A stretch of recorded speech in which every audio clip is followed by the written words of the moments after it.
왜 저 사람들을 먼저 태우는 겁니까? 한국 국적자입니다. 우선 탑승 대상이에요. 전쟁으로 영공이 닫힌 아랍에미리트, 공항에 갇힌 외국인만 4만 명, 각국 대사관이 자국민 철수조차 포기한 그 순간 UAE 정부는 한국인 전원에게 전용기를 띄웠습니다. 하지만 충격은 여기서 끝이 아니었습니다. 한국인 거주지에는 왕실 직속 경호대가 배치됐고 한국 대사관에는 UAE 국방장관이 직접 전화를 걸어 한마디를 남겼습니다. 한국인은 한 명도 다치게 할 수 없다. GDP 5천억 달러, 세계 최대 국부 펀드를 가진 나라가 전쟁 중에 자국민도 아닌 한국인을 이렇게까지 지킨 이유, 그건 50년 전 이 사막에 아무도 오지 않던 시절로 거슬러 올라갑니다. 전쟁, 폭동, 그리고 수많은 재난, 그 모든 아수라장이 제 인생의 궤적이었습니다.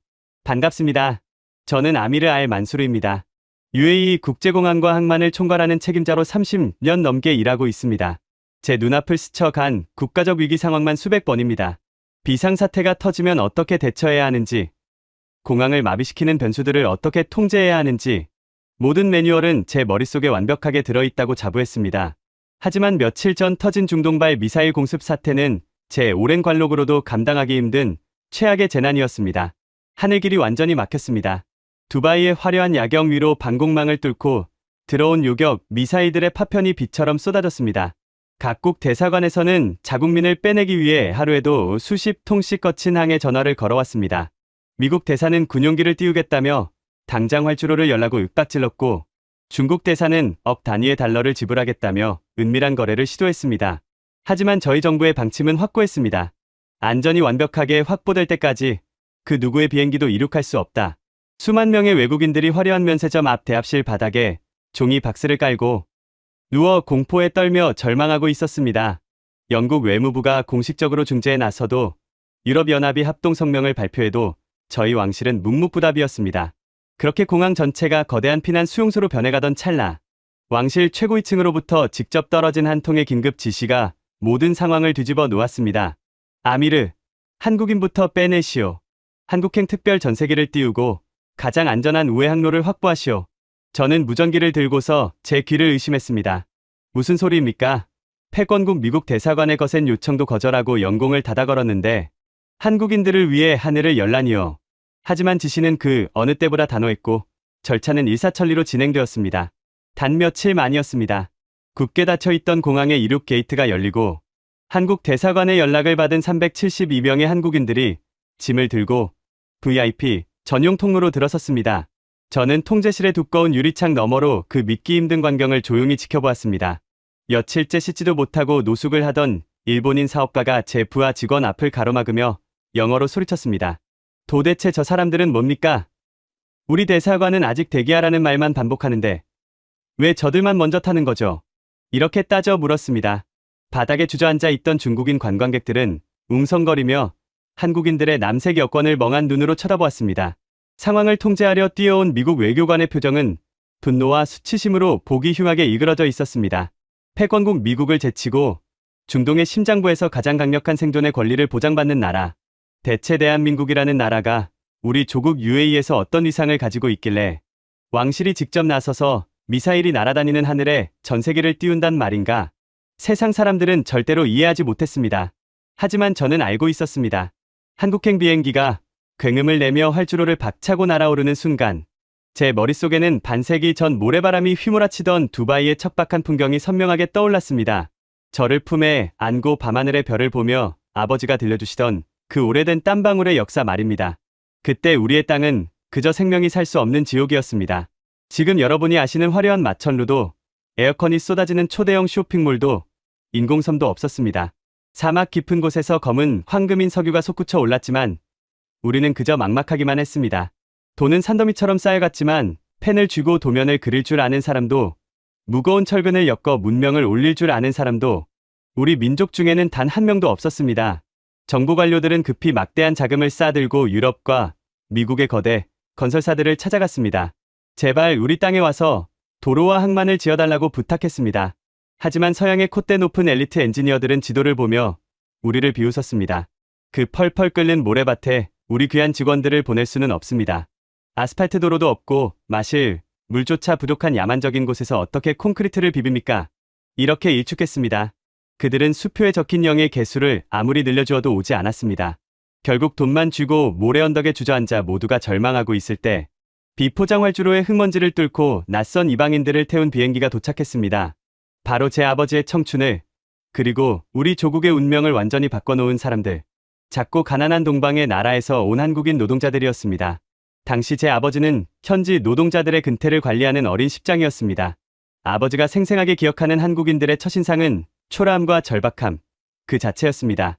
그 시절 한국은 지독한 가난에서 간신히 벗어나려 발버둥 치던 나라였습니다. 공항에 내린 그들이 입고 있는 작업복은 무릎이 해져 있었고 손에 들린 짐가방에는 고향의 냄새가 나는 마른 오징어와 고추장이 전부였습니다. 대부분이 태어나서 처음 비행기를 타본 사람들이었습니다. 그들은 조국의 공항에서 늙은 어머니와 어린 자식들을 부둥켜 안고 언제 살아서 돌아올지 모르는 생사를 건 작별 인사를 하고 온 참이었습니다. 비행기 문이 열리고 그들이 온몸으로 마주한 것은 섭씨 50도를 가볍게 넘기는 살인적인 열풍이었습니다. 숨을 들이마시면 뜨거운 불길이 폐를 태우는 것 같았고 고운 모래가 눈과 입을 무자비하게 파고들어 기침을 쏟아냈습니다. 그들이 수년을 머물 곳은 에어컨은커녕 환풍기조차 제대로 돌아가지 않는 직사광선에 달아오른 쇳덩어리 컨테이너였습니다.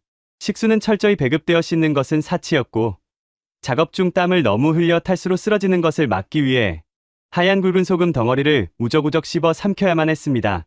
밤이 되면 지옥은 전혀 다른 얼굴로 그들을 괴롭혔습니다. 차가운 사막의 달빛이 내려앉으면 양철 컨테이너 구석구석에서 짐승이 앓는 듯한 울음소리가 새어나왔습니다. 낮에는 무거운 철근을 번쩍번쩍 들어 올리며 사나운 표정을 짓던 사내들이 밤만 되면 고향의 자식들이 보고 싶어 얇은 이불을 뒤집어 쓰고 숨죽여 오열했던 것입니다. 아버지는 그들의 눈물을 몰래 훔쳐보며 생각했습니다. 얼마 버티지 못할 것이다. 돈을 많이 준다고 허세를 부리던 서양놈들처럼 일주일도 안 되어 살려달라며 짐을 싸서 도망갈 것이다. 하지만 다음 날 새벽 4시 태양이 모래 지평선 위로 고개를 내밀기도 전에 퉁퉁 부은 붉은 눈을 한 한국인들이 제일 먼저 작업 현장으로 뛰어나왔습니다. 현장 소장 윤태진은 호루라기를 불며 목이 터져라 노동자들을 독려했습니다. 억지로 끌려온 소수의 유럽 기술자들이 한낮의 더위를 핑계로 그늘에 숨어 얼음물을 마실 때 한국인들은 떼약볕 한가운데서 안전모를 쓰고 철근을 묶었습니다. 비가 한 방울이라도 내리면 외국인들은 감전의 위험이 있다며 장비를 내던지고 도망치듯 퇴근했지만 한국인들은 샛노란 비옷을 챙겨 입고 묵묵히 시멘트를 섞었습니다. 그들의 까맣게 탄 얼굴과 핏발선, 눈빛에는 단순한 돈벌이를 넘어선 무시무시한 도끼가 서려 있었습니다. 우리가 여기서 무너지면 내 가족이 굶는다. 조국에 두고 온 내 새끼들을 위해서라도 안 되면 되게 하라. 그 미련할 정도로 절박한 한국인들만의 깡은 우리 아랍인들의 마음속에 서서히 거대한 경이로움으로 자리 잡기 시작했습니다. 하지만 대자연의 폭력은 인간의 굳은 의지만으로는 이겨낼 수 없는 것이었습니다. 여름이 절정에 달해 기온이 55도까지 치솟던 어느 지옥 같은 오후였습니다. 며칠 밤을 새어가며 어렵게 틀을 잡고 부어놓은 콘크리트가 엄청난 지열을 견디지 못하고 채 굽기도 전에 쩍쩍 갈라지기 시작했습니다. 수분이 순식간에 증발해버려 건물의 뼈대가 완전히 바스러진 것입니다. 현장을 둘러보던 영국인 감독관이 코웃음을 쳤습니다. 거봐라. 내가 이끌는 날씨에 콘크리트 타설은 미친 짓이라고 경고했지. 전부 갈아엎고 이번 달 공사는 포기해. 이렇게 쏘아붙였습니다. 무거운 절망이 현장을 덮쳤습니다. 계약된 납기일은 턱 밑까지 다가왔고 이대로라면 막대한 위약금을 물고 중동 바닥에서 영원히 쫓겨나야 할 판이었습니다. 모두가 망연자실하여 고개를 푹 숙이고 있을 때 윤태진 소장이 조용히 찢어진 콘크리트 조각을 움켜쥐었습니다. 그의 눈빛이 무언가를 결심한 듯 매섭게 빛났습니다. 그리고 그날 밤 대자연의 순리를 정면으로 거스르는 야행성 괴물들의 역습이 시작되고 있었습니다. 태양이 서서히 모래 지평선 너머로 몸을 감추고 사막에 짙은 어둠이 깔리기 시작했습니다. 보통의 건설 현장이라면 모든 작업이 멈추고 정적만이 감돌아야 할 시간이었습니다. 하지만 그날 밤 제 아버지는 평생을 두고 잊지 못할, 아니 우리 아랍인들의 상식으로는 도저히 이해할 수 없는 기괴하고도 소름 돋는 광경을 목격하게 됩니다. 밤 10시가 넘은 시각, 숙소에서 쉬고 있어야 할 수백 명의 한국인 노동자들이 하나둘씩 어둠을 뚫고 현장으로 다시 모여들기 시작했습니다. 그들의 손에는 철근을 묶는 결속선과 무거운 삽이 들려 있었습니다. 그리고 윤태진 소장의 굵고 단호한 목소리가 정막을 깨고 사막의 밤하늘에 울려 퍼졌습니다. 덤프트럭 전부 시동 걸어라. 레미콘 차량도 전부 앞으로 빼. 그리고 라이트, 헤드라이트 남김없이 다 켜라. 수십 대의 육중한 건설 장비들이 일제히 짐승 같은 엔진음을 토해내며 깨어났습니다. 그리고 칠흑 같은 어둠 속에서 수십 쌍의 강렬한 자동차 헤드라이트 불빛이 일제히 켜지며 공사 현장을 대낮처럼 환하게 밝혔습니다. 그 눈부신 불빛들은 마치 먹잇감을 노리는 거대한 야행성 포식자의 눈동자 같았습니다. 빛이 닿는 곳마다 흙먼지가 폭풍처럼 일어났고 그 먼지 구덩이 속으로 한국인 노동자들이 함성을 지르며 뛰어들었습니다. 낮의 태양을 피할 수 없다면 태양이 없는 밤을 지배하겠다는 무서운 결단이었습니다. 밤이라고 해서 사막이 시원한 것은 결코 아니었습니다. 여전히 숨이 막히는 열기가 대지를 감싸고 있었고 야간 작업의 피로도는 낮보다 몇 배는 더 끔찍했습니다. 하지만 기온이 조금이라도 떨어진 밤에 콘크리트를 타설해야만 수분이 급격히 증발하여 바닥이 갈라지는 참사를 막을 수 있었습니다. 레미콘 차량의 둥근 통이 요란한 소리를 내며 돌아가기 시작했습니다. 쏟아지는 잿빛 콘크리트 위로 한국인들은 쉴 새 없이 삽질을 해댔습니다. 트럭의 헤드라이트 불빛에 반사된 그들의 등은 쏟아지는 땀으로 번들거렸습니다. 조명이 부족한 곳에서는 작업 반장들이 손전등을 입에 물고 바닥의 수평을 맞췄습니다. 기계 소음과 사람들의 고함, 그리고 매캐한 디젤 엔진의 매연이 뒤엉켜 현장은 마치 치열한 전쟁터를 방불케 했습니다. 제 아버지는 헤드라이트 불빛 속에서 일사불란하게 움직이는 그들의 모습을 보며 경외감을 느꼈다고 회상하셨습니다. 그것은 단순한 노동이 아니었습니다. 가난이라는 굴레를 벗어던지기 위해, 지구 반대편에 있는 가족의 생계를 지키기 위해 대자연의 폭력에 맨몸으로 맞서는 인간의 숭고한 투쟁이었습니다. 시끄러운 소음에 잠을 자다 깬 유럽의 기술자들은 잠옷 차림으로 뛰쳐나왔습니다. 그들은 자동차 헤드라이트 수십 대를 켜놓고 밤새워 콘크리트를 비비는 한국인들의 미친 짓을 보며 턱을 다물지 못했습니다. 맙소사, 저놈들 제정신입니까? 저렇게 밤을 새워 일하면 내일은 다 쓰러져 죽을 겁니다. 이렇게 수군거렸습니다. 하지만 그들의 예상은 완벽하게 빗나갔습니다. 동이 트고 사막의 아침 해가 떠오를 때까지 한국인 노동자 중 단 한 사람도 쓰러지지 않았습니다. 오히려 그들의 눈동자는 밤을 새웠음에도 불구하고 더욱 맹렬하게 빛나고 있었습니다. 아침 해가 현장을 완전히 비췄을 때 서양의 엔지니어들과 현지 관리들은 자신의 눈을 의심할 수밖에 없었습니다. 갈라지고 부서져 있던 어제의 폐허는 온데간데 없고 기계로 밀어낸 듯 매끄럽고 단단하게 굳어진 거대한 콘크리트 바닥이 위풍당당하게 모습을 드러냈기 때문입니다. 오차 하나 없는 완벽한 타설이었습니다. 어제까지만 해도 한국인들을 조롱하던 영국인 수석 엔지니어는 굳어버린 콘크리트 바닥을 손으로 쓸어보며 아무 말도 하지 못했습니다. 그의 얼굴에는 짙은 패배감과 함께 설명할 수 없는 두려움이 피어오르고 있었습니다. 제 아버지는 그때 확신하셨다고 합니다. 이 사람들은 다르다. 돈만 주면 언제든 짐을 싸서 떠나는 용병들이 아니라 한 번 약속한 것은 목숨을 걸고서라도 지켜내는 진짜 배기들이다. 불가능을 가능으로 만들어낸 이 하룻밤의 기적은 꼬리에 꼬리를 물고 사막의 왕족들에게까지 전해졌습니다. 두바이의 고위 관료들은 한국인들의 그 지독한 집념과 기술력에 매료되기 시작했습니다. 다른 나라 건설사들이 날씨 탓, 자재 탓을 하며 공기를 미룰 때 한국인들은 헤드라이트를 켜서라도 정확하게 날짜를 맞추었으니까요. 하지만 대자연의 가혹함을 이겨냈다고 해서 모든 시련이 끝난 것은 아니었습니다. 성공적인 첫 공사를 마치고 아랍인들의 신뢰를 막 얻기 시작할 무렵 한국 건설사 앞에는 모래 폭풍보다 더 끔찍하고 더러운 장벽이 가로막고 있었습니다. 그것은 바로 썩어빠진 인간의 탐욕이었습니다. 헤드라이트 불빛 아래서 완성된 완벽한 콘크리트 바닥은 단순한 건축물이 아니었습니다. 그것은 대자연의 폭압에 절대 굴복하지 않겠다는 대한민국이라는 작은 나라의 지독한 선전포고였습니다. 아침 해가 떠오르고 흠잡을 데 없이 매끄럽게 굳어버린 거대한 회색 바닥을 마주한 서양의 엘리트 엔지니어들은 꿀 먹은 덩어리가 되었습니다. 그들은 자신들의 공학적 상식으로는 도저히 설명할 수 없는 이 기괴한 성공 앞에서 한국인들을 향해 짓던 비웃음을 거두고 짙은 공포와 경외감을 느끼기 시작했습니다. 당시 중동에 진출해 있던 수많은 외국의 거대 건설사들은 하나같이 변명하기에 바빴습니다. 날씨가 너무 더워서 장비가 고장났다. 모래 폭풍이 불어서 시야가 확보되지 않는다. 본국에서 자재가 늦게 도착했다며 끊임없이 공사 기한을 연장해달라고 요구했습니다. 그들은 두꺼운 계약서에 명시된 불가항력이라는 조항을 방패 삼아 자신들의 책임을 회피하기 일쑤였고 UAE 정부는 천문학적인 돈을 쥐어주고도 그들의 오만한 태도에 끌려다녀야만 했습니다. 그러나 유태진 소장이 이끄는 한국인들은 달랐습니다. 그들의 사전에는 불가항력이나 포기라는 단어 자체가 아예 존재하지 않는 것 같았습니다. 자동차 헤드라이트를 켜고 밤샘 타설을 했던 그날의 광기는 단 한 번의 해프닝으로 끝나지 않았습니다. 그것은 앞으로 수년 동안 이어질 한국건설사 특유의 처절하고도 위대한 작업 방식의 신호탄에 불과했습니다. 여름의 한가운데로 접어들면서 사막의 폭염은 인간이 생존할 수 있는 한계치를 넘어서고 있었습니다. 숨을 쉴 때마다 폐가 타들어가는 고통 속에서도 한국인 노동자들은 작업을 멈추지 않았습니다. 떼약볕 아래서 달궈진 철근은 맨손으로 잡으면 화상을 입을 정도로 뜨거웠지만 그들은 두꺼운 가죽장갑 하나에 의지한 채 묵묵히 철근을 엮어 올렸습니다. 눈을 뜰 수조차 없는 거대한 모래폭풍이 몰아치면 서양 기술자들은 모두 숙소로 도망쳐 문을 걸어 잠갔습니다. 하지만 한국인들은 튼튼한 천막을 여러 겹으로 쳐서 모래를 막아낸 뒤 그 비좁고 숨막히는 공간 안에서 기어코 용접의 불꽃을 피워 올렸습니다. 식수와 식량이 턱없이 부족한 열악한 환경도 그들의 발목을 잡지 못했습니다. 본국에서 가져온 고추장과 된장이 바닥나자 그들은 소금물에 가까운 짠물로 밥을 지어 먹으며 버텼습니다. 밤낮이 바뀐 혹독한 야간 작업의 후유증으로 코피를 쏟고 쓰러지는 노동자들이 속출했지만 그들은 임시 진료소에서 링거를 맞고 정신을 차리자마자 다시 안전모를 쓰고 현장으로 달려나갔습니다.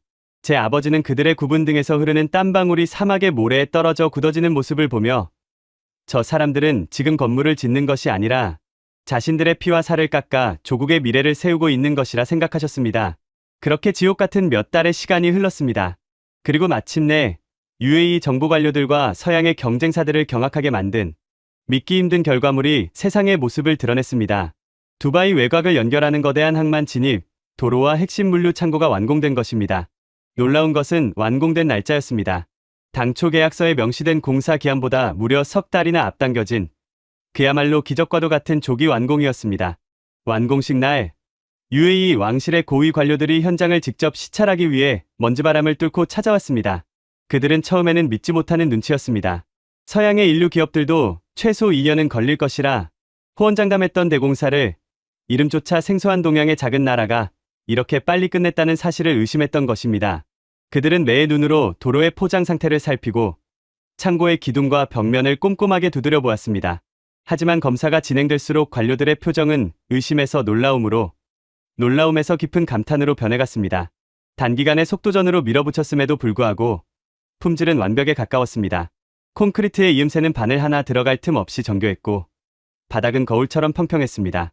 서양 기업들이 지은 다른 현장에서는 벌써부터 벽면이 갈라지고 페인트가 벗겨지는 하자가 발생하고 있었지만 한국인들이 지은 건축물은 마치 사막 위에 영원히 뿌리를 내린 거대한 바위처럼 견고하고 듬직했습니다. 현장을 모두 둘러본 왕실의 수석 대신이 윤태진 소장의 거칠고 투박한 손을 덥석 맞잡았습니다. 그리고 통역관을 통해 흥분된 목소리로 말했습니다. 미스터 윤, 당신들은 마법사입니까? 아니면 잠을 자지 않는 기계입니까? 우리 아랍인들은 알라의 뜻이 아니면 이런 기적이 일어날 수 없다고 믿습니다. 당신들의 그 놀라운 속도와 완벽한 솜씨는 우리 UAE의 역사에 영원히 기록될 것입니다. 앞으로 이 나라에서 벌어지는 모든 중요한 공사는 가장 먼저 한국의 형제들에게 제안할 것을 약속합니다. 그 순간 현장에 도열해 있던 수백 명의 한국인 노동자들의 까맣게 탄 얼굴 위로 뜨거운 눈물이 흘러내렸습니다. 가족과 생이별을 하고 이국만리 사막으로 날아와 짐승처럼 일하며 견뎌야 했던 수모와 고통이 마침내 찬란한 인정과 존경으로 보상받는 순간이었습니다. 제 아버지 역시 눈시울을 붉히며 그들과 함께 뜨겁게 박수를 쳤습니다. 이 조기 완공 사건은 중동 전역의 입소문을 타고 퍼져나갔고 코리아라는 이름은 단순한 국가의 명칭을 넘어 책임감과 완벽함을 상징하는 품질 보증서로 아랍인들의 뇌리에 깊게 각인되었습니다. 이제 길고 어두웠던 터널을 지나 한국 건설사들 앞에는 화려한 성공의 탄탄대로만 펼쳐질 것 같았습니다. 왕실의 전폭적인 신뢰를 바탕으로 수십억 달러 규모의 초대형 국가 인프라 프로젝트들이 줄줄이 그들을 기다리고 있었기 때문입니다. 윤태진 소장과 노동자들은 드디어 조국에 있는 가족들에게 번듯한 월급을 보내고 떳떳하게 고향 땅을 밟을 수 있다는 희망에 부풀어 있었습니다. 하지만 그들은 미처 알지 못했습니다. 진정한 악몽은 가장 화려한 성공의 순간, 사람의 등 뒤에서 소리 없이 다가오는 법이라는 것을 말입니다. 눈부신 빛이 강해질수록 그 뒤에 들이우는 그림자 또한 짙어지는 법입니다. 압도적인 실력으로 주목을 받기 시작한 한국 건설사는 곧바로 사막의 하이에나들에게 가장 탐스러운 먹잇감이 되고 말았습니다. 당시 중동의 건설 시장은 서구 열강들의 자본과 현지 부패, 관료들의 노골적인 결탁으로 얼룩진 무법천지였습니다. 겉으로는 화려한 입찰 서류가 오갔지만 진짜 승부는 에어컨이 돌아가는 밀실에서 오가는 두툼한 뒷돈으로 결정되곤 했습니다. 기술력이 뛰어나고 납기일을 잘 지킨다는 것은 그들에게 별로 중요한 문제가 아니었습니다. 부패한 관료들의 배를 얼마나 기름지게 불려줄 수 있는가. 그것만이 이 모래판에서 살아남는 유일한 생존 법칙이었습니다. 달빛조차 구름에 가려 보이지 않던 어느 적막한 밤이었습니다. 현지 십장이었던 제 아버지는 늦은 시각까지 현장 주변을 순찰하던 중 비포장도로를 뚫고 조용히 미끄러져 들어오는 검은색 최고급 세단 한 대를 목격했습니다. 흙먼지가 날리는 척박한 공사판과는 전혀 어울리지 않는 사치스러울 정도로 매끄러운 흑진주 같은 차량이었습니다.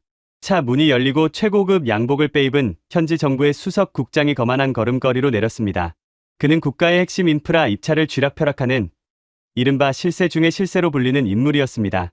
그의 구두가 더러워질세라 통역관이 황급히 손수건을 꺼내 바닥에 먼지를 터는 기괴한 모습이 연출되었습니다. 수석 국장은 경멸이 가득한 눈빛으로 허름한 한국인들의 컨테이너 숙소를 훑어보더니 윤태진 소장이 있는 임시 사무실의 문을 거칠게 열고 들어갔습니다. 사무실 안의 공기는 순식간에 차갑게 얼어붙었습니다. 수석 국장은 소파에 깊숙이 기대어 앉아 주머니에서 구겨짐 하나 없는 새하얀 봉투 하나를 꺼냈습니다. 그리고는 가벼운 미소를 지으며 윤태진 소장의 낡은 철제 책상 위로 그 봉투를 툭 던졌습니다. 윤 소장이 조심스럽게 봉투를 열어보았지만 그 안에는 아무것도 들어있지 않았습니다. 텅 빈 봉투였습니다. 윤 소장이 영문을 몰라 굳은 표정으로 쳐다보자 수석 국장이 통역관을 통해 나지막하지만 뱀처럼 소름 끼치는 목소리로 말했습니다. 미스터 윤, 당신들의 기술력이 아주 훌륭하다는 소문은 잘 들었습니다. 낮에 폭염을 피해 밤새도록 헤드라이트를 켜고 시멘트를 비볐다지요. 참으로 눈물겨운 노력입니다. 하지만 이 거대한 모래 왕국의 진짜 주인이 누구인지 당신들은 아직 잘 모르는 것 같군요. 그는 책상 위에 빈 봉투를 손가락으로 톡톡 두드리며 말을 이었습니다. 이 봉투를 가득 채우십시오. 전체 공사 대금의 정확히 10%입니다. 달러 환치기로 추적 불가능한 현찰이어야 합니다. 그것이 당신들이 이 나라에서 숨을 쉬고 다음 입찰에서 서류를 내밀 수 있는 유일한 입장권입니다. 윤태진 소장의 머릿속이 하얗게 벼락을 맞은 듯 아득해졌습니다. 공사 대금의 10%, 당시 돈으로 수십억 원에 달하는 천문학적인 액수였습니다. 한국의 건설사들은 이미 최저가 입찰로 들어와 마진이 거의 없는 상태였습니다. 그런데 여기서 10%를 떼어달라는 것은 공사 자재를 빼돌리고 인건비를 깎아 부실 공사를 하라는 악마의 속삭임과 다를 바 없었습니다. 윤 소장이 주먹을 꽉 쥐고 입술을 깨물며 반박했습니다. 국장님, 우리는 기술자들입니다. 우리가 받은 공사 대금은 건물의 뼈대가 되고 피와 살이 되어야 할 돈입니다. 그 돈을 빼서 뇌물로 바친다면 우리는 모래로 성을 쌓아야 합니다. 그것은 건물에 대한 범죄이며 우리 한국인들의 자존심이 허락하지 않는 일입니다. 통역관의 말을 전해들은 수석 국장의 얼굴이 순식간에 야차처럼 일그러졌습니다. 그는 자리에서 벌떡 일어나 소리쳤습니다. 자존심, 쥐뿔도 없는 동양의 가난한 노동자 주제에 여기서 자존심을 운운합니까? 유럽의 최고급 기업들도 콧대 높은 일본인들도 내 앞에서는 조용히 봉투를 받치며 고개를 숙입니다. 내 제안을 거절한다면 당장 내일부터 한국에 들어오는 당신들의 모든 시멘트와 철근 통관을 막아버릴 것입니다. 현장의 전기를 끊어버리고 노동자들의 비자를 취소해 강제로 추방할 것입니다. 어디 이 뜨거운 사막 한가운데서 말라 죽어보십시오. 수석 국장은 문을 거칠게 쾅 닫고 어둠 속으로 사라졌습니다. 멀어지는 세단의 엔진 소리만이 적막한 사막에 흉흉하게 울려 퍼졌습니다. 그날 밤 윤태진 소장은 좁은 컨테이너 사무실에 홀로 남아 밤새도록 독한 담배를 태웠습니다. 잿더리에는 꽁초가 산처럼 쌓여갔습니다. 타협할 것인가? 아니면 파멸할 것인가? 눈 딱 감고 다른 나라 기업들처럼 돈을 쥐어주면 당장은 수백억 원의 큰 공사를 따내고 조국에서 영웅 대접을 받을 수 있었습니다. 노동자들은 계속 월급을 받을 것이고 회사는 살아남을 것입니다. 하지만 그러기 위해서는 치명적인 거짓말을 해야 했습니다. 최고급 철근을 써야 할 곳에 얇고 값싼 철근을 넣어야 했고 단단한 시멘트 대신 모래를 더 많이 섞어 넣어야 했습니다. 윤 소장은 창밖을 내다보았습니다. 자동차 헤드라이트 불빛에 의지해 쏟아지는 코피를 닦아내며 묵묵히 콘크리트를 치던 동료들의 땀범벅된 얼굴들이 허공에 아른거렸습니다. 가족을 위해, 조국을 위해 목숨을 걸고 바다를 건너온 저 순박한 사람들의 손에 부실 공사라는 더러운 낙인을 찍을 수는 없었습니다. 그것은 한국 기술자들의 영혼을 사막의 쓰레기통에 내다 버리는 짓이었습니다. 새벽동이 터오고 사막의 하늘이 붉게 물들기 시작했습니다. 윤태진 소장의 눈빛에 서려있던 지독한 고뇌가 마침내 결연한 불꽃으로 바뀌어 타오르고 있었습니다. 다음 날 아침 등 뒤로 붉은 해가 떠오르는 가운데 수석국장이 다시 거만한 표정으로 현장을 찾았습니다. 그의 최고급 양복에는 어김없이 먼지 하나 묻어있지 않았고 입가에는 탐욕스러운 미소가 번져 있었습니다. 윤태진 소장은 굳게 담은 입술로 낡은 철제 책상 서랍을 열어 두툼한 서류 봉투를 꺼냈습니다. 그리고 수석국장 앞으로 조용히 밀어 놓았습니다. 수석국장이 비릿한 웃음을 지으며 봉투를 열어젖혔습니다. 하지만 그 안에서 쏟아져 나온 것은 그가 그토록 기대했던 빳빳한 달러, 지폐 뭉치가 아니었습니다. 그것은 한국어와 서툰 아랍어로 빼곡하게 적힌 현장 노동자, 전원의 붉은 지장이 선명하게 찍힌 품질, 보증각서와 최고급 자재 명세서였습니다. 수석국장의 짙은 눈썹이 불쾌하게 꿈틀거렸습니다. 윤 소장이 똑바로 국장의 눈을 쳐다보며 말했습니다. 우리는 뇌물로 바칠 돈 따위는 모릅니다. 하지만 약속은 압니다. 국장님께서 요구하신 그 뇌물로 바칠 10%의 돈으로 우리는 영국산 철근보다 2배 더 굵은 최고급 철근을 심을 것입니다. 싸구려 모래 대신 강도가 가장 높은 시멘트를 쏟아부을 것입니다. 겉보기만 번지르르한 건물이 아니라 100년이 지나도 절대 무너지지 않는 진짜 건물을 짓겠습니다. 그것이 땀 흘려 일하는 우리 한국인들이 당신의 조국에 드릴 수 있는 유일한 뇌물입니다. 윤 소장의 단호한 목소리가 좁은 컨테이너 사무실을 쩌렁쩌렁 울렸습니다. 수석국장의 얼굴이 끔찍한 모욕감과 분노로 붉게 달아올랐습니다. 그는 책상 위의 서류를 거칠게 바닥으로 집어 던졌습니다. 이 미련하고 멍청한 자식들. 너희들은 살 수 있는 기회를 제 발로 차버렸다. 오늘부로 너희들은 이 모래판에서 영원히 끝이다. 문을 박차고 나간 국장의 끔찍한 저주는 즉각적인 현실이 되어 한국인들의 숨통을 잔인하게 조여왔습니다. 그날부터 지옥 같은 보복이 시작되었습니다. 항구에 도착한 한국의 건설 자재들은 알 수 없는 서류 미비라는 핑계로 통관이 무기한 보류되었습니다. 섭씨 50도에 펄펄 끓는 폭염 속에서 현장으로 들어오던 전기마저 툭하면 끊어지기 일쑤였습니다.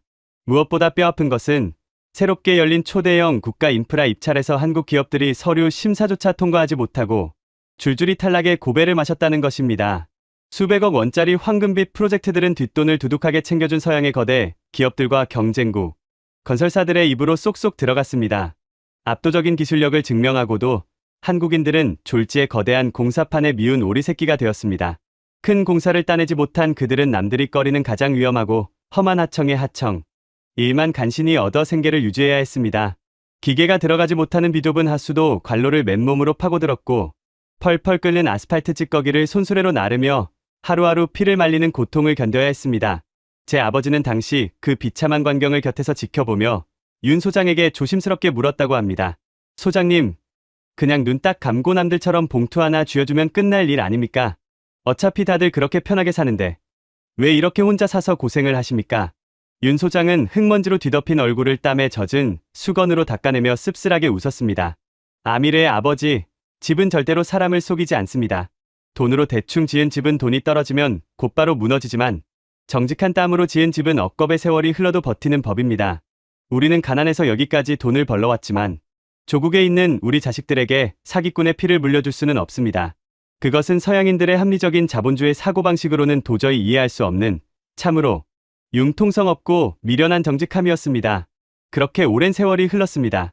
모래 왕국의 스카이라인은 부패한 자본의 힘으로 화려하게 변했습니다. 수석 국장과 결탁한 서양 기업들은 사막 위에 번지르르한 도로와 문부신 유리, 궁전들을 쏟아냈습니다. 겉보기에는 완벽한 근대화의 기적이 완성된 것처럼 보였습니다. 하지만 그 화려한 가면이 무참히 벗겨지는 데는 그리 오랜 시간이 필요하지 않았습니다. 사막 기후에 끔찍한 이상현상이 발생하여 건국 이래 유례없는 엄청난 폭우가 몇 날, 며칠 동안 모래 왕국을 강타한 것입니다. 1년 내내 비 한 방울 구경하기 힘들었던 메마른 대지는 갑작스러운 물벼락을 감당하지 못했고 배수 시스템이 엉망이었던 도시는 순식간에 거대한 진흙탕으로 변해버렸습니다. 그리고 무자비한 폭우가 휩쓸고 간 자리에 오랜 세월 동안 철저하게 숨겨져 있던 썩어빠진 탐욕의 민낯이 처참하게 드러나기 시작했습니다. 뇌물을 바치고 공사를 따냈던 경쟁국들의 메인 도로가 쩍쩍 갈라지며 자동차를 통째로 삼킬 듯한 거대한 싱크홀들을 만들어냈습니다. 비싼 시멘트를 아끼고 모래를 잔뜩 섞어 올렸던 정부 부처, 건물들은 거센 비바람을 견디지 못하고 외벽이 흉측하게 뜯겨나갔으며 심지어 새로 지은 대형 병원의 지붕이 주저앉는 끔찍한 참사까지 발생했습니다. 도시는 완벽하게 마비되었습니다. 국가적 재난 사태에 분노한 왕실은 즉각 대대적인 특별 감찰과 조사를 지시했습니다. 전문가들이 무너진 건물 잔해와 갈라진 도로를 파헤쳤을 때 설계도에 명시된 두께의 절반도 안 되는 얇은 철근과 규격 미달에 싸구려 자재들이 와르르 쏟아져 나왔습니다. 뇌물로 빠져나간 막대한 돈을 메꾸기 위해 벌인 끔찍한 부실 공사의 명백한 증거였습니다. 부패한 수석국장은 그날 밤으로 왕실 친위대에게 끌려가 차가운 지하 감옥에 갇혔습니다. 그런데 그 아수라장과 절망 속에서 왕실 조사단의 눈을 번쩍 뜨이게 만든 기적 같은 보고서가 하나 올라왔습니다. 도시 외곽을 잇는 거대한 항만 진입 도로와 핵심 물류 창고 주변 지형상 폭우가 가장 거세게 몰아쳐 쑥대밭이 되어야 마땅할 그 위험지대만은 거짓말처럼 아무런 피해도 입지 않았다는 것입니다. 왕실 수뇌부들이 군용 헬기를 타고 직접 상공에 올라가 확인한 광경은 실로 경이로웠습니다. 주변의 모든 길이 거대한 진흙창이 되어 무참히 끊어져 나갔는데 오래전 한국인들이 밤새 자동차 헤드라이트를 켜고 타설했던 그 콘크리트 도로만큼은 단 하나의 실금조차 없이 완벽한 형태를 유지하며 거센 흙탕물을 버텨내고 있었습니다. 그것은 단순한 도로가 아니었습니다. 사막의 폭풍우 속에서도 절대 흔들리지 않는 굳건한 성벽이자 인간의 정직함이 만들어낸 거룩한 방주와도 같았습니다. 도대체 저 기적 같은 도로는 누가 지은 것인가? 왕실 최고 권력자의 호통에 신하들은 마른 침을 삼키며 떨리는 목소리로 대답했습니다. 오래전 부패한 관료에게 뇌물을 주지 않아 모래판에서 쫓겨나다시피 했던 그 동양의 조그만 나라 대한민국 코리아의 노동자들이 지은 것입니다. 왕실은 발칵 뒤집혔습니다. 돈을 뜯어내려던 권력자의 무자비한 협박에도 절대 굴하지 않고 뇌물로 바칠 돈마저 아낌없이 최고급 시멘트와 굵은 철근으로 바꾸어 쏟아부었던 그 미련하고 우직한 정직함, 그 바보 같은 뚝심이 오랜 세월과 대자연의 무서운 재앙을 견뎌내고 비로소 세상에 찬란하게 증명된 것입니다. 이 폭우 사건을 계기로 UAE의 거대한 건설 시장 판도는 완벽하게 그리고 영원히 뒤집혔습니다.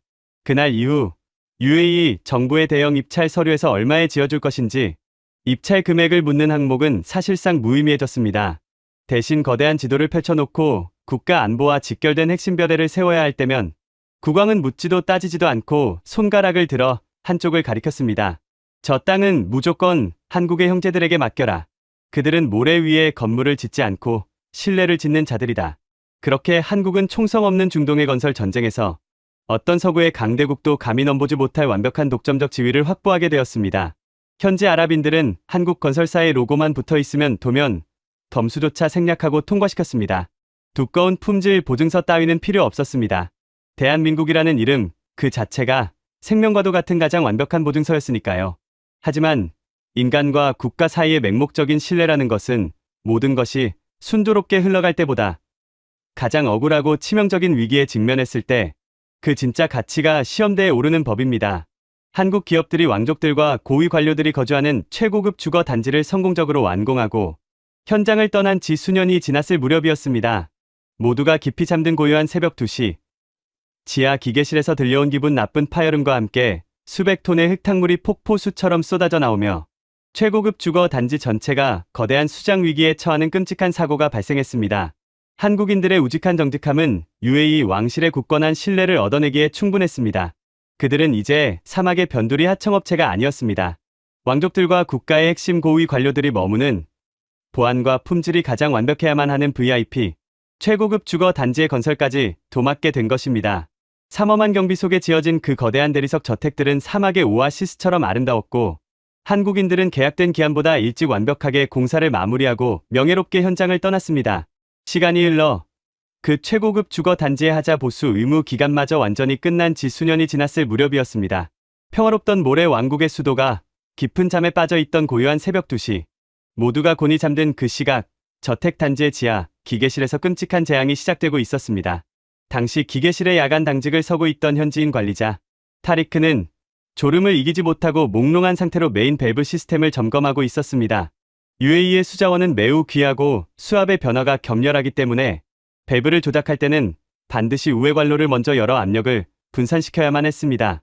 그러나 타리크는 치명적인 실수를 저질렀습니다. 압력 밸브를 잠그지 않은 채 메인 수관의 손잡이를 한 번에 끝까지 돌려버린 것입니다. 그 순간이었습니다. 쾅 하는 마치 지하에서 폭탄이 터지는 듯한 소름 끼치는 굉음과 함께 굵은 강철 파이프가 수압을 견디지 못하고 터져버렸습니다. 어두컴컴한 지하, 기계실로 수백 톤의 탁한 흙탕물이 거대한 폭포수처럼 쏟아져 들어오기 시작했습니다. 타리크가 비명을 지르며 밸브를 잠그려 매달렸지만 이미 터져버린 배관에서 뿜어져 나오는 물기둥의 수압은 사람의 힘으로 막을 수 있는 수준이 아니었습니다. 지하 기계실과 연결된 거대한 지하 주차장으로 무자비한 물결이 밀려들기 시작했습니다. 그곳은 단순한 주차장이 아니었습니다. 국가를 쥐락펴락하는 장관들과 왕족들의 수억 원을 호가하는 최고급 롤스로이스와 벤틀리 수십 대가 주차되어 있는 곳이었습니다. 게다가 단지 전체의 전력을 통제하는 메인 배전반까지 물이 차오르고 있었습니다. 만약 배전반이 물에 잠겨 차단기가 내려가고 화재라도 발생한다면 타리크는 감옥에 가는 것으로 끝나지 않을 끔찍한 중죄인이 될 상황이었습니다. 4세기 된 타리크는 무릎까지 차오른 물살을 헤치며 관리 사무소로 뛰어올라가 자신의 직속상관이자 이 단지의 총괄 관리자였던 제 아버지에게 울면서 전화를 걸었습니다. 소장님, 살려주십시오. 제가 밸브를 잘못 건드려서 메인 배관이 터졌습니다. 지하 주차장이 물바다가 되고 있습니다. 당장 양수기를 동원하지 않으면 VIP들의 차가 전부 침수됩니다. 새벽에 자다 깨어 벼락 같은 소식을 들은 제 아버지는 눈앞이 캄캄해졌습니다. UAE의 현지 기술력으로는 그 엄청난 물을 빼내고 파열된 강철 배관을 당장 용접할 수 있는 인력도 장비도 없었기 때문입니다. 아버지는 다급하게 수화기를 붙들고 소리쳤습니다. 당장 이 단지를 지었던 서양의 건설사들에게 연락해. 돈은 얼마든지 줄 테니 지금 당장 비상 출동팀을 보내라고 해. 타리크가 손을 떨며 영국과 프랑스 건설사의 현지 지사에 전화를 돌렸습니다. 하지만 돌아온 대답은 지독하게 차갑고 절망적이었습니다. 지금이 새벽 2시입니다. 우리 엔지니어들은 근무 시간이 아닙니다. 게다가 그 단지는 이미 하자 보수 기간이 2년이나 지났습니다.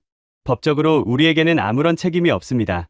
굳이 출동을 원하신다면 내일 아침 출근 시간 이후의 상황을 보고 수리비와 특별수당을 선입금하시면 인력을 수배해 보겠습니다. 이렇게 통보하고는 전화를 끊어버렸습니다. 그것이 냉혹한 서구 자본주의의 합리적인 비즈니스 방식이었습니다. 지하 주차장의 물은 어느새 허리춤까지 차오르고 있었습니다. 최고급 세단들의 바퀴가 물에 잠기기 시작했고 비상벨이 미친 듯이 울려댔습니다. 이제 모든 것이 끝났다고 생각한 절망의 순간 제 아버지는 지푸라기라도 잡는 심정으로 낡은 수첩을 뒤져 번호 하나를 찾아냈습니다.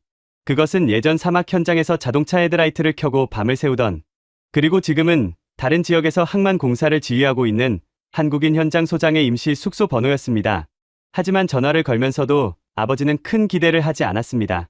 이 사고는 명백한 현지 직원의 조작 실수였습니다. 한국 건설사의 시공 불량도 아니었고 법적인 하자 보수 의무는 진작에 소멸한 상태였습니다. 게다가 항만 공사 현장에서 이곳 주거 단지까지는 차를 타고 1시간이나 달려야 하는 먼 거리였습니다. 자기들 잘못도 아닌 일에 피곤한 새벽잠을 깨어가며 달려올 바보 같은 건설사는 이 세상 어디에도 없다고 생각했습니다. 뚜루르, 뚜루르. 긴 신호음 끝에 피곤함이 잔뜩 묻어나는 한국인 소장의 갈라진 목소리가 수화기 너머로 들려왔습니다. 제 아버지는 떨리는 목소리로 자초지종을 설명하며 제발 한 번만 살려달라고 애원했습니다. 아버지는 그 소장이 서양인들처럼 계약서와 비용 문제를 따지며 거절할 것이라 각오하고 있었습니다. 하지만 전화기 너머에서 들려온 그 소장의 대답은 제 아버지의 심장을 먹게 만들 정도로 짧고 단호했습니다. 알겠습니다. 지금 당장 쓸 수 있는 모든 펌프와 인력을 끌고 가겠습니다. 밸브 먼저 차단하고 조금만 버티십시오. 그리고 전화를 끊은 지 정확히 40분 후 고요하던 최고급 주거 단지의 정문을 부수듯 열어젖히며 노란색 경광등을 번쩍이는 대형 트럭 5대가 거친 엔진 소리를 내며 들이닥쳤습니다. 트럭의 짐칸에는 아직 잠도 덜 깨어 눈을 비비면서도 한 손에는 거대한 양수기, 호스를 꽉 쥐고 있는 수십 명의 한국인 노동자들이 빽빽하게 타고 있었습니다. 칠흑 같은 어둠 속 허리까지 차오른 흙탕물 속으로 망설임 없이 뛰어드는 그들의 등 뒤에는 대한민국이라는 글자가 선명하게 새겨져 있었습니다. 그것은 서구의 그 어떤 합리적인 계산법으로도 도저히 설명할 수 없는 가장 숭고하고도 미련한 구원자들의 등장이었습니다. 새벽 2시가 넘은 시각, 최고급 주거 단지의 지하 주차장은 아비규환의 지옥이 따로 없었습니다. 흙탕물은 걷잡을 수 없이 불어나고 있었고 놀라 깨어난 장관들과 왕족들은 잠옷차림으로 발코니에 나와 발만 동동 구르고 있었습니다. 하지만 노란색 비옷을 챙겨 입고 트럭에서 뛰어내린 한국인 노동자들의 움직임에는 일말의 주저함도 없었습니다. 한국인 현장 소장이 흙탕물 한가운데 우뚝 서서 호루라기를 불며 쩌렁쩌렁한 목소리로 지휘했습니다. 1조는 당장 양수기 3대 연결해서 배전반 쪽 물부터 퍼내라. 감전 안 되게 조심해. 2조는 타리크 데리고 기계실로 들어가서 파열된 배관 찾아. 수압 꺾이면 바로 용접기 투입한다. 서둘러라. 한국인 노동자들은 군대보다 더 일사불란하게 움직였습니다. 굵은 호스들이 뱀처럼 주차장 바닥에 깔렸고 거대한 디젤 양수기들이 요란한 굉음을 내며 지하의 흙탕물을 밖으로 토해내기 시작했습니다. 목 끝까지 차오르는 차가운 물속을 헤엄치다시피 들어가 무거운 펌프를 고정하는 그들의 얼굴에는 피로와 짜증이 가득했지만 누구 하나 불평하며 뒤로 물러서는 사람은 없었습니다.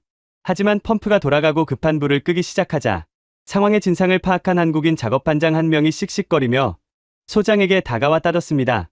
소장님, 이거 배관 터진 모양새를 보니까 시공 불량이 절대 아닙니다. 현지인 관리자가 압력 밸브를 확 열어젖혀서 수압 때문에 터진 겁니다. 우리 잘못이 1%도 없다고요. 게다가 하자 보수 기간 끝난 지가 언젠데 왜 우리가 이 새벽에 끌려와서 우리 돈 수천만 원을 써가며 남의 똥을 치워야 합니까? 당장 철수하시죠. 이 억울한 비용을 누가 다 감당합니까? 반장의 말은 100번, 1000번 지당하고 합리적이었습니다. 법적으로도 도의적으로도 한국건설사는 이 사고에 대해 손톱만큼의 책임도 없었습니다. 수리 비용과 인건비, 펌프 대여료를 합치면 당시 돈으로 수억 원이 깨지는 엄청난 손실이었습니다. 현지인 타리크와 제 아버지 역시 미안함과 부끄러움에 고개를 푹 숙인 채 그들의 대화를 숨죽여 듣고 있었습니다. 그때 한국인 소장이 흙투성이가 된 작업 장갑을 벗어 던지며 반장의 어깨를 강하게 움켜쥐었습니다. 그리고 사막의 밤 공기를 찢을 듯한 거친 목소리로 일갈했습니다. 돈이 문제가 아니야, 이 사람아. 네 눈에는 저 흙탕물만 보이나? 저 건물 입구에 그리고 기계실 벽면에 큼지막하게 박혀있는 우리 회사 로고 대한민국이라는 이름이 안 보여. 소장은 손가락으로 주차장 벽면을 가리키며 말을 이었습니다. 누구의 잘못이든 간에 한국인들이 지은 건물에서 물이 샜고 차가 잠겼다는 소문이 이 두바이 바닥에 퍼지면 그게 진짜 손해고 진짜 끝장인 거다. 영국 놈들, 프랑스 놈들이 어떻게든 우리 음집을 잡으려고 혈안이 되어 있는데 핑곗거리를 줘. 서양 놈들은 계약서 끝났다고 나 몰라라 해도 우리는 안 돼. 우리가 지은 집은 건물이 무너지는 그날까지 우리가 책임진다. 그게 한국 사람의 자존심이다. 비용은 전부 내가 본사에 무릎을 꿇고서라도 받아낼 테니 입 다물고 당장 펌프나 더 돌려. 그 한마디에 작업 반장은 더 이상 입을 열지 못했습니다. 소장의 외침은 제 아버지의 가슴에 벼락처럼 내리꽂혔습니다. 계약의 종료가 곧 책임의 끝이라고 믿었던 얄팍한 비즈니스의 세계에서 돈보다 명예를, 서류, 쪼가리보다 한 번 맺은 인연과 자존심을 목숨처럼 여기는 숭고한 장인 정신. 그것은 삭막한 중동의 사막에서는 단 한 번도 본 적 없는 위대한 책임감이었습니다. 한국인들은 날이 밝을 때까지 밤새도록 흙탕물과 사투를 벌였습니다. 차갑고 더러운 물을 모두 퍼낸 뒤에는 파열된 배관 부위를 잘라내고 새로운 강철관을 가져와 한치의 오차도 없이 완벽하게 용접을 마쳤습니다. 심지어 그들은 고장난 배관 하나만 고친 것이 아니었습니다. 타리크의 조작 실수로 인해 단지 전체의 배관 시스템에 무리가 갔을 것을 염려하여 낡고 금이 간 다른 밸브들까지 전부 새 것으로 교체해 주었습니다. 아침 해가 떠오르고 폭풍 같았던 밤이 지나갔을 때 주차장은 언제 물난리가 났었냐는 듯 말끔하게 청소되어 있었고 기계실의 배관들은 새 것처럼 번쩍이고 있었습니다. 소장은 밤새 사색이 되어 덜덜 떨고 있는 타리크의 어깨를 토닥이며 수건과 따뜻한 커피를 건넸습니다. 그리고 화를 내기는커녕 밸브를 안전하게 조작하는 방법을 그림까지 그려가며 친절하게 설명해주고는 수억 원의 수리비 청구서 대신 환한 미소만을 남긴 채 쿨하게 짐을 챙겨 현장을 떠났습니다. 아침 햇살을 받으며 멀어지는 한국인들의 노란색 트럭 꽁무니를 보며 밤새 발을 동동 구르던 왕족들과 장관들은 깊은 침묵에 잠겼습니다. 그들은 깨달았습니다. 저 동양의 사람들은 단순히 돈을 벌러온 사꾼들이 아니라는 것을. 비가 오나 눈이 오나 우리가 위기에 처했을 때 계약서의 조항을 따지기 전에 가장 먼저 달려와 기꺼이 흙탕물을 뒤집어써 줄 유일한 사람들이라는 것을 말입니다. 이 새벽 2시의 배관 사건은 아랍의 수뇌부들 사이에서 살아있는 전설이 되었습니다. 이 사건을 기점으로 UAE 사람들에게 한국은 단순한 비즈니스 파트너의 단계를 완전히 넘어섰습니다. 피를 나눈 형제국이라는 신성한 칭호가 한국인들에게 부여되었습니다. 한국 기업이 사업을 제안하면 정부 관료들은 묻지도 따지지도 않고 도장을 찍어주었습니다. 한국 노동자가 지나가면 현지인들은 엄지를 치켜 세우며 식당에서 밥값을 대신 내주기도 했습니다. 50년 전 이름 모를 한국인 기술자들이 사막의 모래바람 속에서 씹어 삼켰던 짠눈물과 책임감이라는 이름으로 쏟아부었던 미련한 정직함. 그것은 결코 증발하지 않았습니다. 그들의 땀방울은 50년이라는 기나긴 세월 동안 무서운 복리이자가 붙어 거대하고 견고한 신뢰의 성벽으로 자라났습니다. 그리고 그 낡은 안전모와 흙투성이 작업복이 남긴 위대한 유산은 반세기가 흐른 지금 단순한 건물의 뼈대를 넘어 이 나라의 하늘과 생명을 지키는 압도적인 강철 방패로 진화해 있었습니다. 며칠 전 칠흑 같은 중동의 밤하늘을 찢어발기며 수백 발의 파괴적인 적국 미사일이 우리 조국을 향해 쏟아져 내렸을 때 우리는 그 50년 전의 약속이 어떻게 다시 기적을 만들어내는지 똑똑히 목격하게 됩니다. 50년이라는 무겁고도 찬란한 세월이 흘렀습니다. 자동차 전조등 불빛에 의지해 밤새도록 시멘트를 비비던 허름한 작업복의 한국인 기술자들은 이제 백발의 노인이 되어 역사의 뒤안길로 물러났습니다.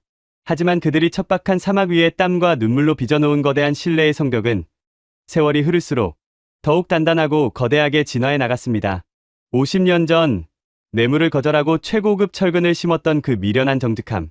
현지 직원의 끔찍한 실수로 파열된 배관을 새벽 2시에 달려와 사비를 털어 고쳐주었던 그 지독한 책임감.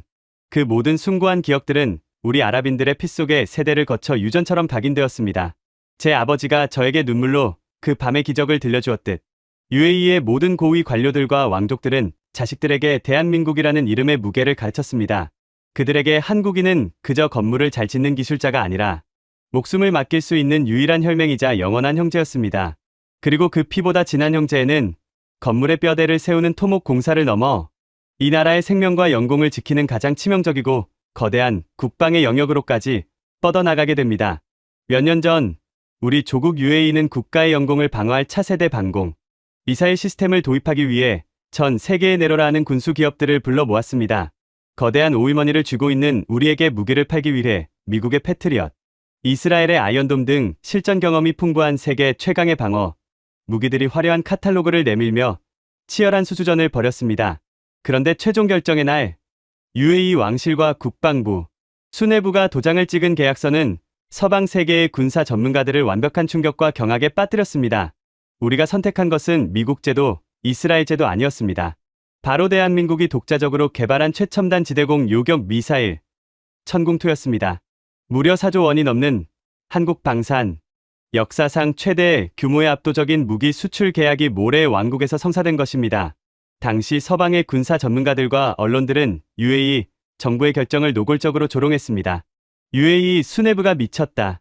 한국의 천궁2는 카탈로그 스펙만 그럴싸할 뿐 실전에서 단 한 번도 검증된 적이 없는 초보적인 무기다. 수백 발의 진짜 미사일이 비 오듯 쏟아지는 참혹한 실전 상황에서 저 동양의 작은 나라가 만든 기계가 제대로 작동할 것이라 믿는 것은 자살행위다. 이렇게 비아냥거렸습니다. 그들의 비아냥거림은 꽤나 합리적인 지적이었습니다. 하지만 우리 왕실과 국방부 수뇌부의 대답은 묵직하고 흔들림이 없었습니다. 당신들 서양인들은 계약서와 데이터만 믿지만 우리는 50년의 세월을 믿소. 반세기 전 우리 조국이 아무것도 없던 텅 빈 사막이었을 때 가장 먼저 달려와 피와 땀을 흘려준 자들이 바로 한국인이요. 건물의 배관 하나도 제 목숨처럼 책임지는 자들이 만든 무기라면 그것은 절대로 결정적인 순간에 우리를 배신하지 않을 것이요.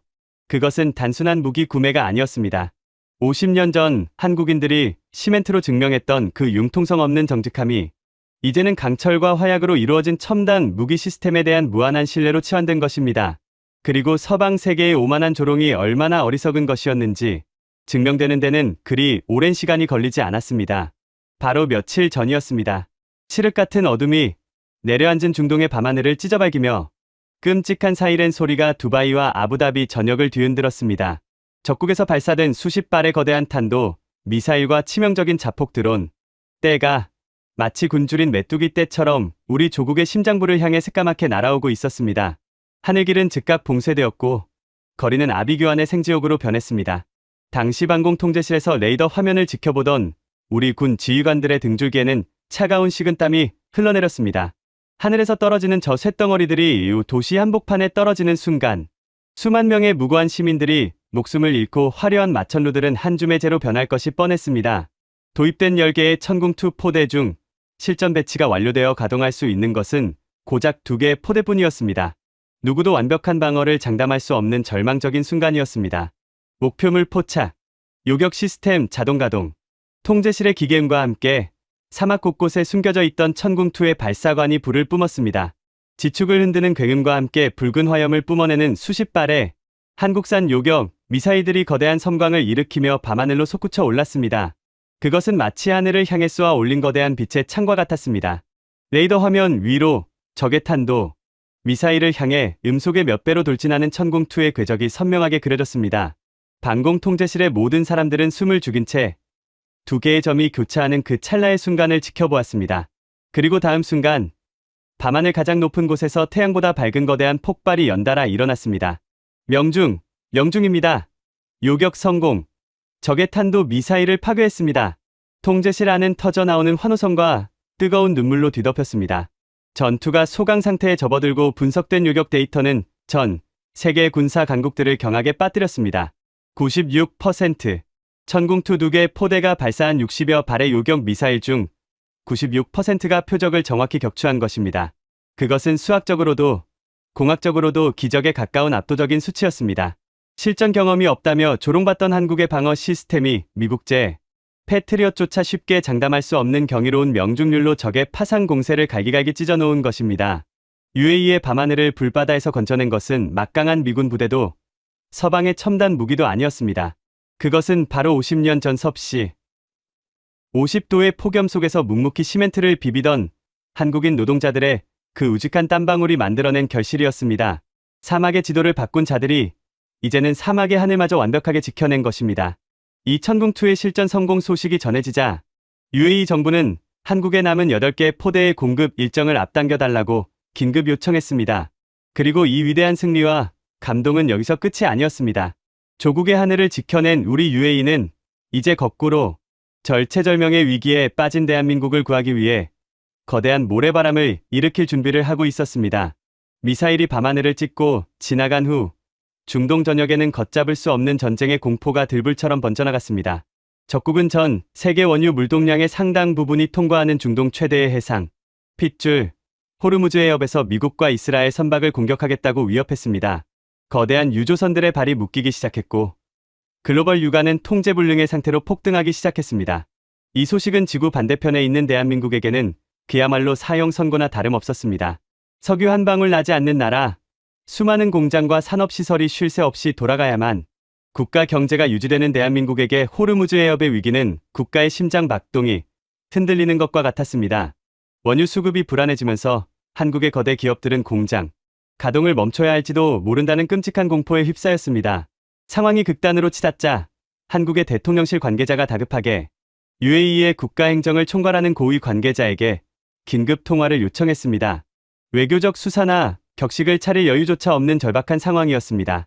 지금 대한민국의 상황이 너무나 위태롭습니다. 호르무즈 해협이 위험해져 원유 수급에 심각한 차질이 생기고 있습니다. 우리 국민들과 산업이 생존할 수 있도록 제발 비상 원유를 지원해 주실 수 있겠습니까? 국가 간의 자원거래는 철저한 계산과 이익에 따라 움직이는 냉혹한 전쟁입니다. 자신들도 미사일 공습의 위협 속에 갇혀 있는 전시 상황에서 선뜻 자국의 귀한 원유를 타국에 내어준다는 것은 상식적으로 불가능한 일이었습니다. 하지만 수화기 너머로 들려온 UAE 측의 대답에는 단일 초의 망설임도 계산기를 두드리는 주저함도 없었습니다. 아무 걱정하지 마십시오. 우리 UAE 정부는 지금 즉시 600만 배럴의 원유를 대한민국을 향해 긴급 출항시킬 것입니다. 호르무즈 해협이 위험하다면 파이프라인을 돌려 오만만의 안전한 우회 항구를 통해 내보내겠습니다. 수송선의 안전은 우리 해군이 책임질 테니 한국의 형제들은 부디 안심하십시오. 600만 배럴. 그것은 멈춰가는 대한민국의 심장을 다시 뛰게 만들 엄청난 양의 생명수였습니다. 전 세계 외교관은 이 비상식적인 지원의 경악을 금치 못했습니다. 전시 상황에서 자국의 핵심 자원을 방출하고 심지어 우회 항로까지 내어주며 타국의 에너지 안보를 책임지는 나라. 그것은 단순한 외교적 동맹을 넘어선 한 몸이나 다름없는 완벽한 결속이었습니다. 이 통화가 가능했던 것은 결코 정치인들의 뛰어난 외교 술수 때문이 아니었습니다. 그 전화선을 타고 흐른 것은 외교적 프로토콜이 아니었습니다. 그것은 오래전 펄펄 끓는 사막에서 굵은 소금을 씹어먹으며 맨몸으로 파이프를 묻었던 한국 노동자들의 땀이었습니다. 수억 원의 뇌물을 거절하고 그 돈으로 최고급 철근을 샀던 현장 소장의 피나는 정직함이었습니다. 그리고 며칠 전 캄캄한 밤하늘을 갈라 적의 미사일을 산산조각 낸 천궁2의 뜨거운 화염이었습니다. 그 모든 50년의 거룩한 시간들이 쌓이고 뭉쳐져 단 한 통의 전화로 600만 배럴의 기적을 움직인 것입니다. 다시 아비규환의 두바이 국제공항으로 돌아와 보겠습니다. 통제실 창 밖으로 굉음을 내며 활주로를 박차고 오르는 한국행 특별 전세기의 모습이 보입니다. 공항 바닥에서 분노하며 소리치던 서양인들의 원망 섞인 시선도 그 비행기의 꼬리 날개가 남기는 하얀 비행운을 막을 수는 없었습니다. 저는 그 장엄한 이륙 장면을 지켜보며 제 아버지께서 남겨주신 낡은 십장의 수첩을 가슴에 깊이 품었습니다. 눈시울이 뜨거워지고 가슴 속에서 벅찬 울음이 터져 나올 것만 같았습니다. 저를 향해 따지듯 소리치던 수많은 외국인들에게 저는 마음속으로 이렇게 외치고 있었습니다.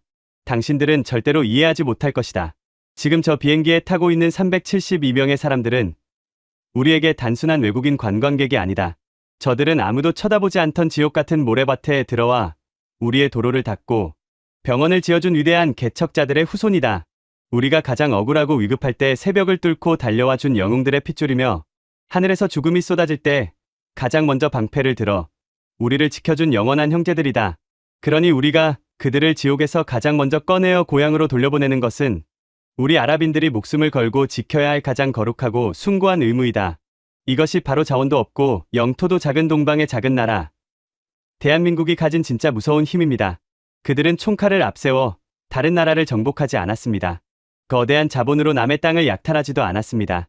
오직 투박한 손으로 흘린 정직한 땀방울과 한 번 맺은 약속은 목숨을 걸고 지켜내는 융통성 없는 책임감으로 가장 폐쇄적인 모래 왕국의 심장을 완벽하게 점령했습니다.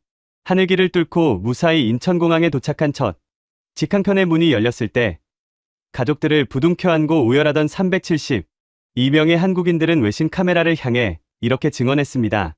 전쟁의 공포로 미쳐버린 그 아수라장의 공항에서 UAE 군인들과 공항 직원들은 남색의 한국 여권을 보는 순간 거짓말처럼 길을 열어주었다고 말입니다.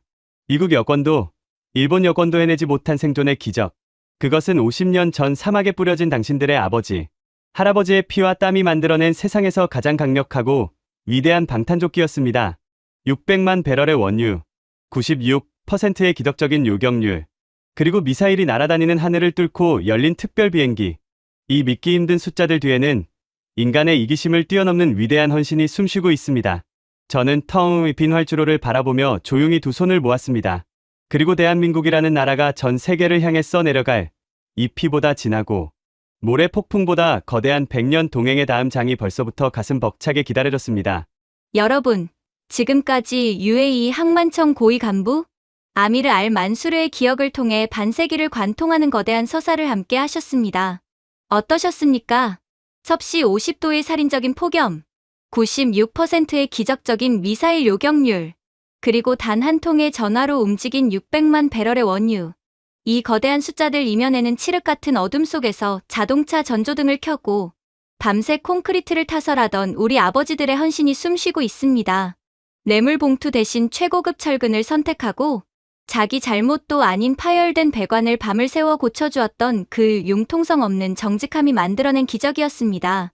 호르무즈 해협이 위기에 빠지고 전 세계가 패닉에 빠져 발만 동동 구르고 있을 때 UAE는 대한민국을 향해 이렇게 말했습니다. 한국의 형제들은 부디 안심하십시오. 수송선의 안전은 우리 해군이 책임질 것입니다. 전쟁통에 굳게 닫힌 공항에서 패권국 미국도 경제대국, 일본도 아닌 오직 대한민국 여권만이 가장 먼저 안전한 비행기에 오르는 자격이 되었습니다. 아무도 안 믿어줄 때, 아무도 가려하지 않던 척박한 모래밭에서 우리 선배 건설 노동자들은 조용히 묵묵히 땀방울을 흘렸습니다. 그리고 마침내 그 땀방울은 50년의 세월을 건너 우리 영공을 지키는 강철 방패가 되었고 국가의 심장을 뛰게 하는 생명줄이 되어 돌아왔습니다. 잊혀진 모래사막 위 아버지 세대의 피땀 어린 헌신을 널리 알리기 위해 이 영상을 공유해 주십시오. 여러분의 공유 하나가 총칼이 아닌 정직한 땀방울로 세상을 움직인 대한민국 사람들의 위대한 역사를 증명하는 일이 됩니다. 가슴이 뜨거워지셨다면 댓글에 형제 두 글자만 남겨주십시오. 긴 이야기 들어주셔서 감사합니다.